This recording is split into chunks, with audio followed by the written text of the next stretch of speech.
Alhamdulillah wa salatu wa salamu ala Rasulillah Sayyidina Muhammad wa ala alihi wa sahbihi wa sallam wa ba'd. Assalamu alaikum wa rahmatullahi wa barakatuh.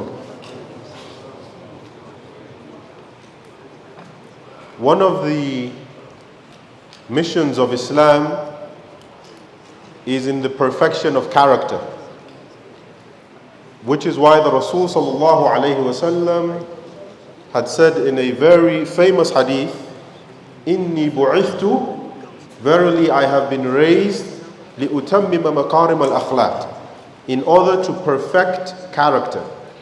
And one of the things that perfects character the most, or one of the signs of a person having good character, is in them being truthful, in them speaking the truth, and being able to not just speak the truth, but exhibit truth in their interactions, in their actions, and in everything that surrounds them.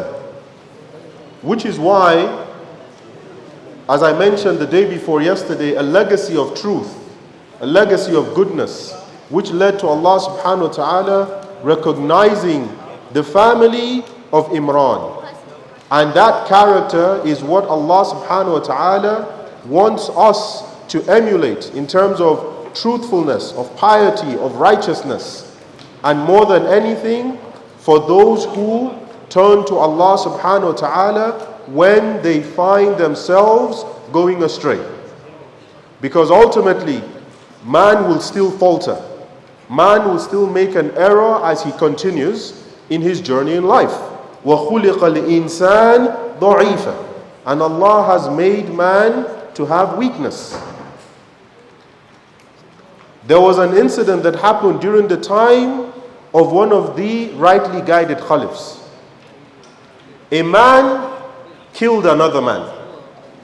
Whether by accident or intentional, it caused the family to go into such distress. They were grieving, and they said, no, the head must be taken out on this man who had taken the life of another man. So the family members wanted him to also be killed. And so the ruling was carried out on this man. But he said, give me time, I would like to go to my people and conclude my affairs with them, and then I will come back. Can you imagine this? A man who is on death row, who is meant to be killed, is saying, give me time, let me go, and then I will come back, and then you can take my life. And the then Amir, or the leader, said, who will stand for this man as a witness, or as someone who you can say will be a shorty, someone who will stay in his place, whom if this man doesn't come back, it is that person that will be killed. Can you imagine if this was in our time? What do you think will happen? Say they have a janaza. Right? They will do the janaza of that man. But in the crowd, someone got up and said, I will stand for this man. These were the Muslims. And this was the character of the Muslims. He got up and said, I will stand for this man. So the man left to his people, and they had given him a specific period for him to return. The day was approaching, the time that was given to the man, and the man had not returned. Until it was 3 days, 2 days, and a day left, and the man who was the shorty had, just said, Khalas, I'm the one that will definitely be killed in place of this man, but I do not regret standing for this man. And lo and behold, the day that this man would have been killed, the other person that had the punishment upon him returned to the city. And the Amir was surprised. And the man apologized and said, I was meant to be gone for so and so period, but so and so thing happened and it delayed me, that's why I came late. But I am here now as promised, you can carry out the action. The Amir said in shock, but I must know, why did you return? And he says, I returned because I don't want it to be said that a Muslim gave a promise and they did not fulfill their promise.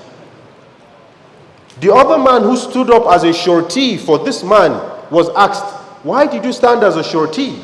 And he says, because I don't want it to be said that a Muslim was seeking for help and there was no Muslim to help him. And when the family heard about this, all of them said to the king that we forgive this man because we don't want there to be a time where a Muslim had committed an offense and another Muslim could not forgive them. And that is how that man was not killed. This is the quality that Islam wants to bring in all of us. How did we get to a time when we Muslims are the ones who hurt and harm each other more than anyone else? How did we get to a time where we are the ones that cause pain to each other when we are meant to be mirrors of each other? There was an incident that happened in this masjid, and it happened with an individual whom, subhanallah, let me not say an individual, this was myself. Someone came to this masjid, saw a photo of me somewhere, and he immediately said, this is someone that I have taken to EFCC because he owes me ABCD amount.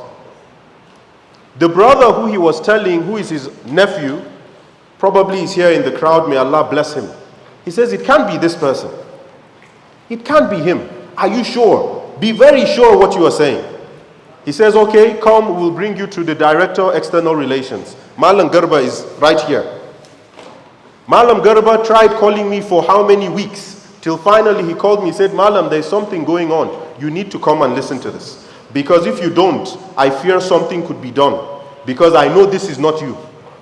I didn't understand what he said until he mentioned EFCC. I said, EFCC? The only time I want to hear EFCC is in grades, not the office. May Allah bless the people though. But you know when you go into EFCC, Malam is here. I don't want to say too much.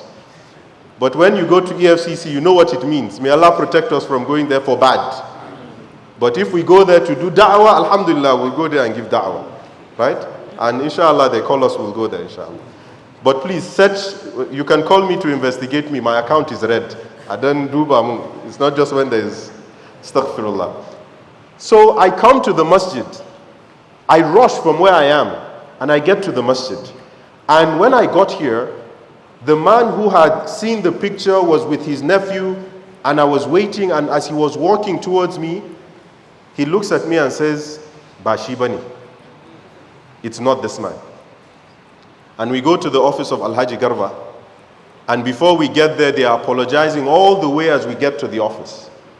And we sit, and the apologies, and I was like, no, there's no need to apologize.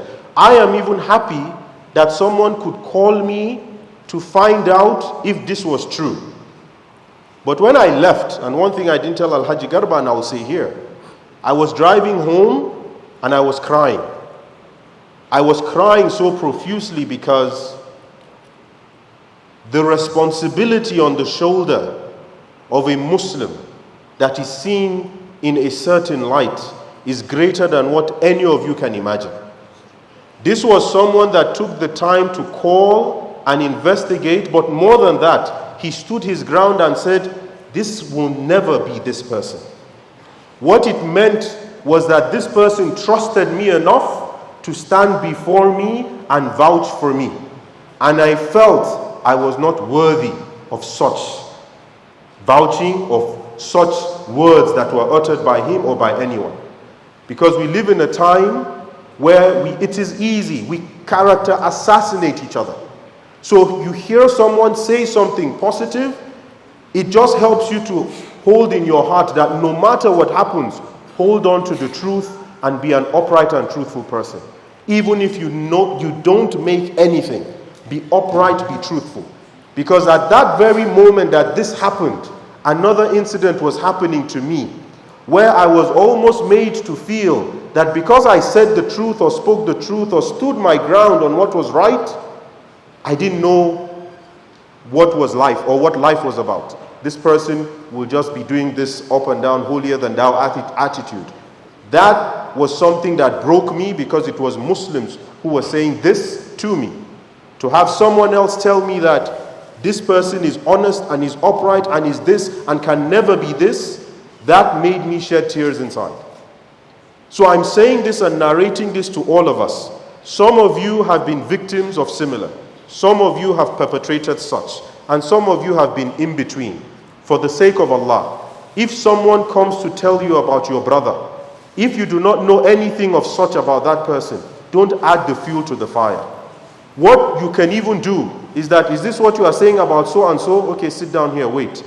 If you know him, call the person and say, look, madam, come to my office, this is what is being said about you. I promise you, the person that spoke ill about that person, when he comes, he will keep his mouth shut. Either that, or that person will know what they said was wrong about this other person. Because if we don't do this for one another, then we will aid each other in destroying our honor. And Islam comes to protect the honor of the Muslims. أقول قولي هذا واستغفر الله لي ولكم والسلام عليكم ورحمة الله وبركاته.